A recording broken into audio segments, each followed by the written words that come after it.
పశ్చిమాసియా యుద్ధంతో ఆఫ్రికా అస్తవ్యస్తం. ఇరాన్కు వ్యతిరేకంగా పశ్చిమాసియాలో జరుగుతున్న యుద్ధం ఆఫ్రికా దేశాల ఆర్థిక వ్యవస్థపై తీవ్ర ప్రభావం చూపుతుంది. చమురు ధరలు పెరిగి ఇప్పటికే సంక్షోభ పరిస్థితుల్లో కొట్టుమిట్టాడుతున్న అనేక ఆఫ్రికన్ దేశాల ఆర్థిక వ్యవస్థలు కుదేలయ్యే ప్రమాదం పొంచి ఉంది.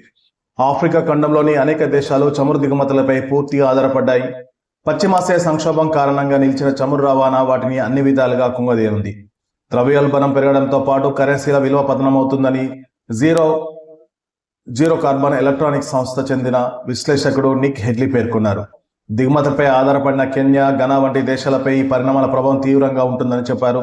2022లో రష్యా ఉక్రెయిన్పై దాడికి పాల్పడినప్పుడు కూడా కరెన్సీ విలువలు పడిపోవడంతో చమురు రవాణా వ్యయం 25% మేర పెరిగిపోయిందని హెడ్లీ తెలిపారు.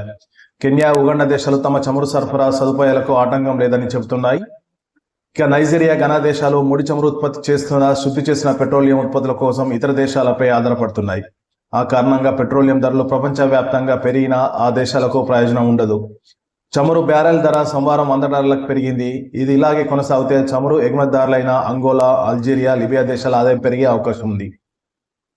అయితే ఆఫ్రికాలోని అత్యధిక దేశాలకు చమురు ధర పెరుగుదల పెనుభారం కానుంది. ఆఫ్రికాలో ఆహార పదార్థాలు, సరుకులు రోడ్డు రవాణా ద్వారానే సాగుతాయి. చమురు ధరలు పెరిగితే అది ద్రవ్యోల్బణాన్ని పెంచి సామాన్య ఆఫ్రికన్ల కొనుగోలు శక్తిని హరిస్తుందని నిపుణులు అంటున్నారు. చమురు దిగుమతుల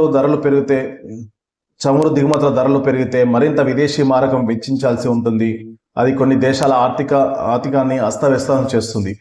Sudan, Gambia, central Republican, Lesotho, Zimbabwe ఈ దేశాలు ఈ కోవకు చెందుతాయనేసి విశ్లేషకులు చెప్తున్నారు.